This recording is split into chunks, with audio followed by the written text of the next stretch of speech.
తెలుగుదేశం పార్టీలో ఇప్పుడు కలవరం మొదలైంది. ఇందుకు పార్టీ అధినేత చంద్రబాబు వ్యవహరిస్తున్న తీరే ప్రధాన కారణమని టీడీపీ నేతలు, కార్యకర్తలు వ్యాఖ్యానిస్తున్నారు కూడా.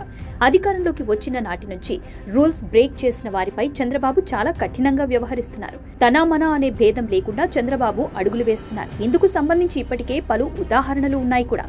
మహిళలపై అనుచిత వ్యాఖ్యలు చేసిన ఐటీడీపీ కార్యకర్త కిరణ్ ని పార్టీ నుంచి సస్పెండ్ చేయడమే కాకుండా కేసు పెట్టి అరెస్టు కూడా చేయించారు. ఇక ప్రభుత్వ అధికారులపై తీవ్ర విమర్శలు చేసిన టీడీపీ అధికార ప్రతినిధి జీవీ రెడ్డి చేసిన రాజీనామాను ఆఘ మేఘాల మీద ఆమోదించారు చంద్రబాబు. పార్టీ లైన్ దాటితే రూల్స్ బ్రేక్ చేసిన వారిపై ఎలా వ్యవహరిస్తామనే దానికి ఈ రెండు ఘటనలే ఉదాహరణ. ఏపీలో స్థానిక సంస్థలకు రాష్ట్ర ఎన్నికల సంఘం సన్నాహాలు చేస్తోంది. లోకల్ బాడీ ఎన్నికలకు ఇంకా ఏడాది సమయం ఉంది.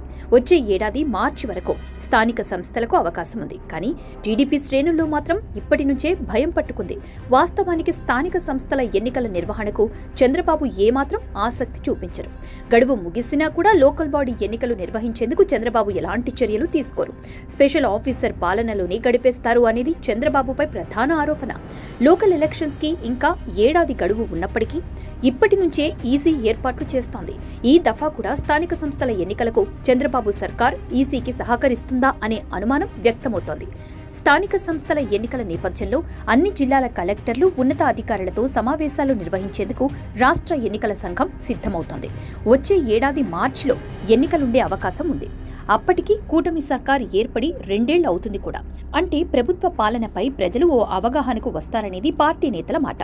ఓవైపు ప్రభుత్వంపై ఇప్పటికే కావాల్సినంత వ్యతిరేకత ఉందనేది వైసీపీ నేతల ఆరోపణ.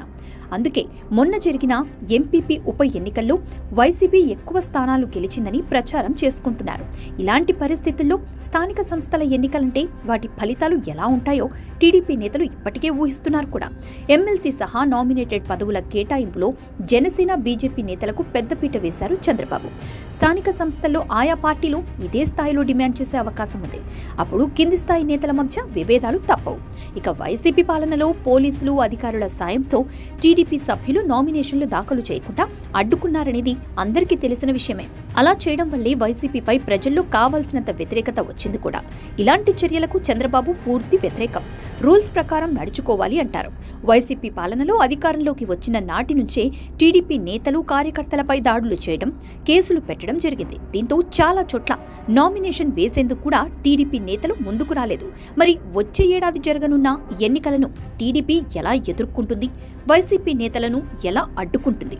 ప్రస్తుత ఏపీ ఎన్నికల కమిషనర్ నీలం సాహ్ని ప్రభుత్వానికి అనుకూలంగా ఉంటారా లేదా అనేది $1 మిలియన్ ప్రశ్న.